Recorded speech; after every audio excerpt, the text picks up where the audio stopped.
Vivez les 24 heures du sport féminin avec GDF Suez, le partenaire du tennis féminin.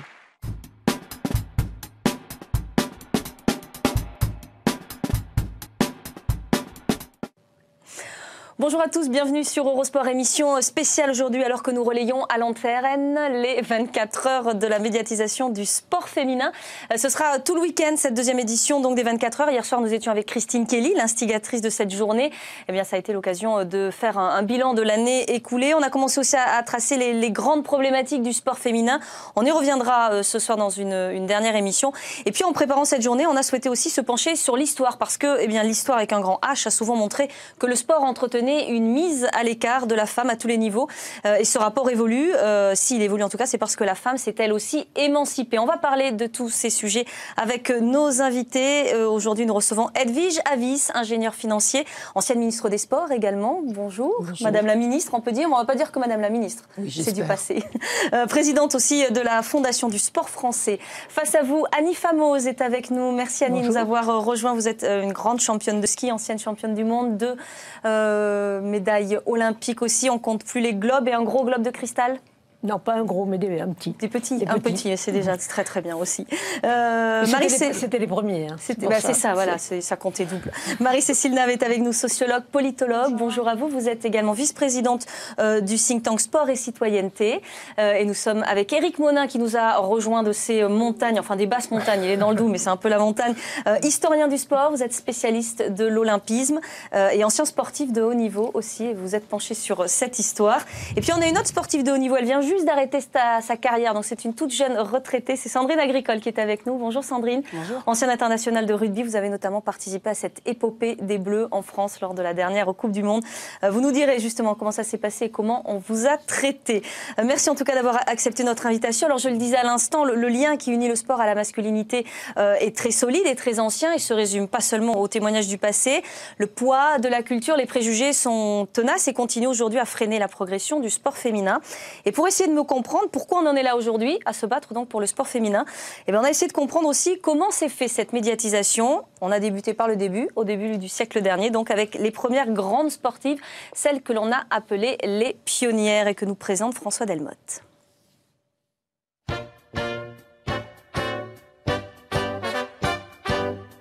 La femme sportive moderne apparaît vraiment au début du siècle dernier. Elle s'affirme alors qu'éclosent les premiers mouvements féministes, comme les suffragettes américaines.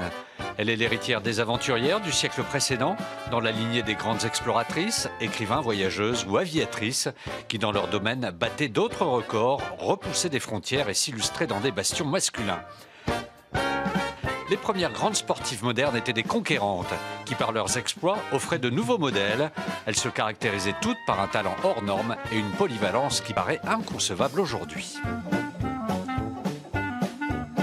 La plus représentative de ces omnisportives étant Violette Maurice, dite La Maurice, spécialiste du lancer de poids et de disques dont elle détiendra les records du monde dans les années 20, mais aussi joueuse de football, nageuse, cycliste, motocycliste, aviatrice, joueuse de water-polo sélectionnée en équipe de France, boxeuse qui ne craignait pas d'affronter les hommes ou encore pilote d'automobile qui pratiquera même une mastectomie pour pouvoir mieux tenir le volant dans un cockpit. L'américaine Didrikson Zaharias présente un profil similaire d'athlète complète, puisque cette championne de golf qui réalisera le Grand Chelem dans sa spécialité et sera la première à passer le cut dans un tournoi masculin, décrochera des titres olympiques et des records du monde en 1932 en javelot, 80 mètres haies et 100 à hauteur, et jouera en professionnel au basket et au baseball.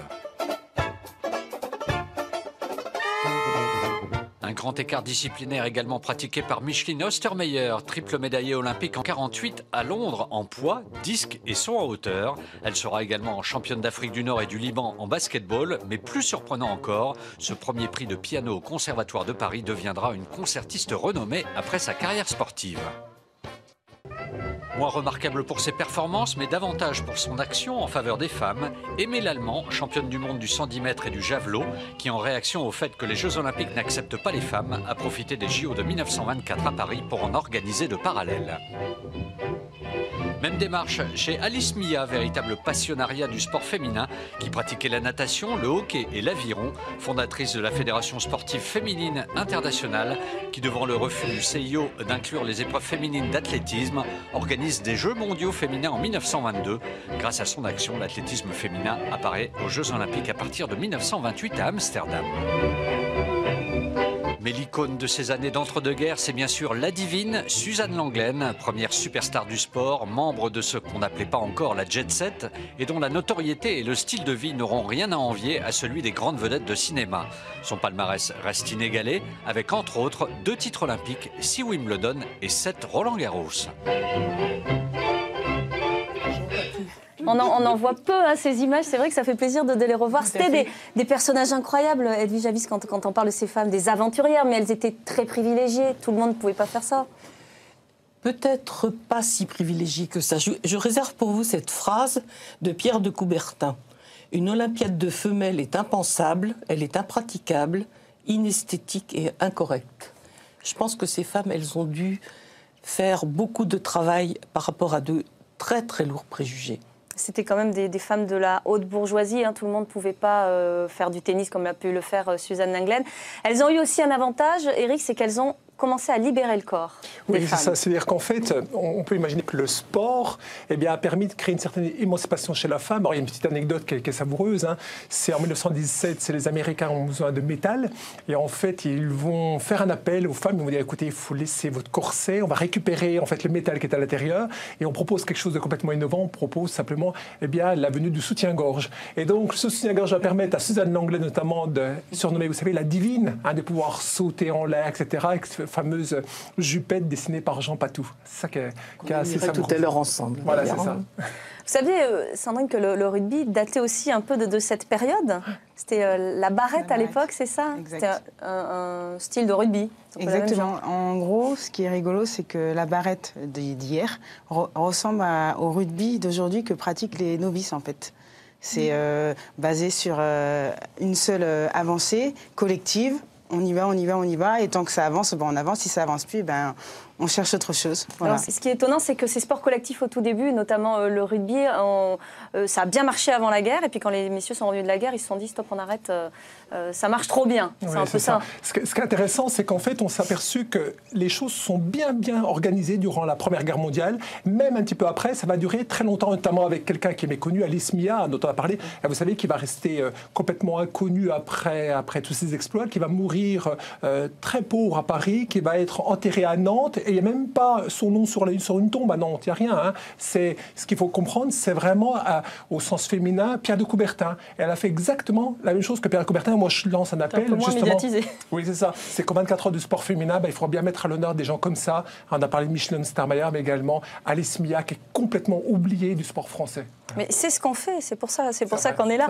Marie-Cécile, on est aussi dans une période politique importante, c'est les premières suffragettes, avec cette émancipation politique, notamment dans les pays anglo-saxons. Est-ce que ces sportives revendiquaient une démarche féministe ? Oui, et puis les années folles, les années d'entre-deux-guerres sont des années de liberté relative dans tous les domaines, culturels, artistiques et aussi sportifs. Donc c'est un contexte qui s'y prête particulièrement. Mais c'est vrai que le sport est politique, il a toujours été politique, il est toujours politique. Il se considère encore un petit peu comme étant une sphère à part du reste de la société. Il est ultra politique. Et là, vous avez parlé de ces femmes, elles sont vraiment dans la transgression. Ce sont des femmes exceptionnelles qui ont de multiples talents. Et il faut avoir tous ces talents pour pouvoir transgresser les normes qui est d'entrer dans le sport dit masculin, c'est-à-dire le sport sans qu'on ait besoin d'accoler l'adjectif masculin à côté. Des modèles, il y en avait comme ça en ski, Annie Famos, dans ces années 10-20 ?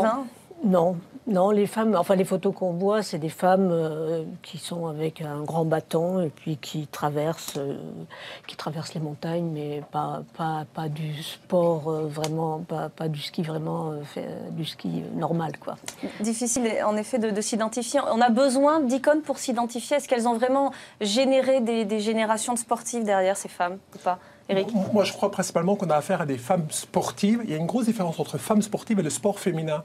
À cette époque-là, on a des femmes sportives, on a de grandes femmes. Par exemple, moi, j'ai en mémoire une personne qui s'appelle Alfonsina Strada. Elle va faire le Giro, elle va arriver à la fin du Giro, ce sera la seule femme. On aura aussi une qui est partie en même temps que les messieurs? Oui, en même temps, c'est la seule femme qui a fait le Giro. On a d'autres femmes, par exemple une autre, Marie Marvin, qui, elle, va tout simplement être une aviatrice. Elle va même créer durant 14-18 des avions ambulances. Elle va même être poilue, ce sera la seule femme poilue. Voilà, donc on a effectivement des icônes, on a des femmes qui sont... Poilue, vous voulez dire dans l'armée. Voilà, elle sera partie des soldats poilus. Mais en tout cas, on a des femmes sportives, mais on n'a pas du sport féminin en tant que tel. La question, c'est l'accès à l'espace public. L'espace public est encore masculin, la sphère privée est féminine, et donc le fait de pouvoir passer de la sphère privée à la sphère publique, c'est extrêmement difficile, et ça n'existe pas sur le plan, en termes massifs. C'est vraiment des gens tout à fait exceptionnels qui parviennent à Et du coup, dans la presse, c'est quoi? Parce que nous, ce qu'on a pu voir, c'était effectivement des photos, essentiellement Suzanne Lenglen à 90% des cas. Un peu, oui, aussi, mais c'est vrai qu'on voit que Suzanne Lenglen. Et puis, c'est une petite légende. Il y avait des journaux à l'époque qui en parlaient, des magazines. Ce qui est intéressant, c'est que fin 19e, début 20e, on a à peu près moins d'une cinquantaine de périodiques sportifs, quand même. C'est intéressant. C'est pas mal, 50. On en a un en France. On en a un qui s'appelle La Fronde. C'est dirigé par une femme, Madame Durand, Marguerite Durand, qui va tout simplement essayer d'expliquer que la femme a besoin de s'émanciper, mais également de jouer le même rôle que l'homme. Comme vous l'avez dit très justement, on va lui dire non, tu restes chez toi, tu es là pour procréer, pour faire des enfants en bonne santé. Tu dois séduire pour faire des beaux enfants. Donc en fait, il y a des journaux, c'est incontestable, le fameux journal La Fronde, mais globalement, comme vous l'avez dit, c'est que les journaux sont là pour masculiniser en quelque sorte le sport. Si on fait du sport, c'est l'homme. L'homme doit recourir l'Alsace et la Lorraine. Il faut une France forte par des hommes forts, et tout ça est rendu possible par une femme qui met au monde de beaux enfants. Voilà. Enfin, quand on voit la photo de la Maurice, en effet, je ne sais pas si on peut la revoir, mais elle n'aurait peut-être pas passé les tests de féminité aujourd'hui. Je voudrais juste revenir sur un point. Il est relativement facile de devenir une héroïne, à condition, effectivement, d'avoir une famille porteuse à cette époque-là, et surtout un courage à toute épreuve. Mais de là à développer, finalement, une dynastie sportive à partir de son propre exemple, il faut beaucoup d'autres conditions, des conditions sociétales, des conditions de médiatisation sur lesquelles on aura l'occasion de revenir. Ce qui est montré me fait terriblement penser à la politique. Parce que ce n'est pas avec un exemple qu'on fait naître toute une génération de femmes. Il faut beaucoup d'autres conditions, de mon point de vue. C'était des précurseurs, des oui, c'est intéressant par rapport à ça. La pionnière est un exemple, mais un exemple qui ne peut pas forcément être suivi. Alors, ce qui est très intéressant sur cette photo qu'on voit de Violette Maurice, elle avait un adage, elle disait « Tout ce qui est possible chez l'homme, la Violette peut le faire ». Voilà. Et donc, à un point tel, on la voit bien avec le volant en ce moment-là, c'est qu'elle aura une réduction mammaire pour que le volant soit moins préjudiciable. C'est l'Amazone. Voilà. Mais vous savez qu'en fait, elle a été précurseur quelque part, parce qu'en fait, nous avons Simona Halep, la joueuse de tennis, qui est 3e mondiale aujourd'hui, qui a fait la même chose que la Violette, réduction mammaire, et dès qu'elle a eu cette intervention chirurgicale, elle est passée globalement de la 100e place à aujourd'hui. Oui, mais parce qu'elle, ça l'a gênée aussi considérablement. On remarque, oui, c'est un peu le même principe pour la Violette. Mais après, elle faisait très, très masculine quand même. Mais une des meilleures athlètes au monde, quand même, la Violette Maurice, et qui finira très, très mal, surnommée la hyène de la Gestapo, et qui sera... Elle est résistante en 1944, la fusilleront. Alors, suivre, donc on est sur ces années 10, les premières pionnières, on ne peut pas toujours s'identifier parce qu'effectivement, selon la condition sociale dans laquelle on est, on n'a pas accès à ces journaux, donc on les côtoie peu, mais il y a peu de gens aussi qui vont sur les terrains de tennis ou voir des matchs à cette période-là. Mais il y a quand même des femmes qui lancent ce mouvement, suivent les années 60, et là, les championnes sont bien présentes. Mais on les présente de telle sorte qu'on a bien souvent l'impression que ce sont des jeunes filles très très douées, mais qui vivent une passade dont l'avenir n'est certainement pas dans le sport. Petit extrait édifiant, on regarde ça et on revient juste après la pause avec nos invités. Annie Famose, c'est d'abord le plus joli sourire de l'équipe de France.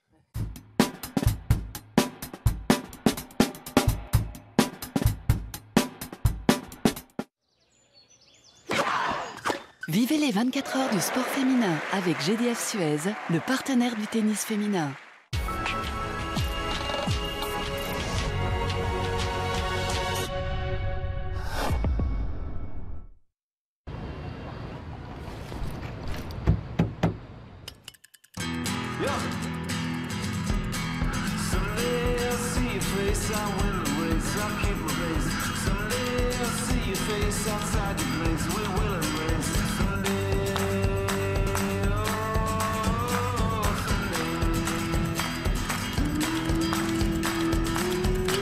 Okay. Time to play.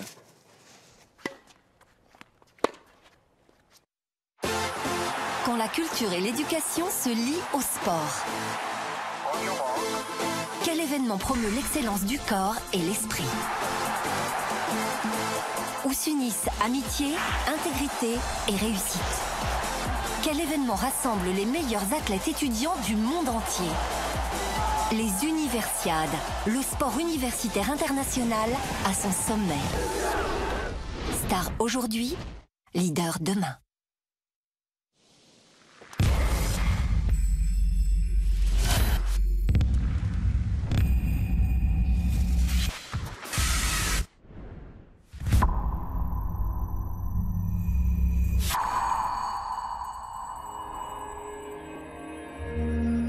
Pour ce qui fait sa force, et aujourd'hui pour son ouverture à tous, j'ai choisi MGEN. Ma mutuelle. MGEN. Florent Manodou, quel est le secret de votre performance? La préparation. Une préparation optimale commence avec Williams. Nouveau gel douche, Williams 3 en 1. Corps, visage, cheveux. Williams, la préparation, c'est le résultat. Bon les gars, ça va pas là? Faut qu'on s'engage.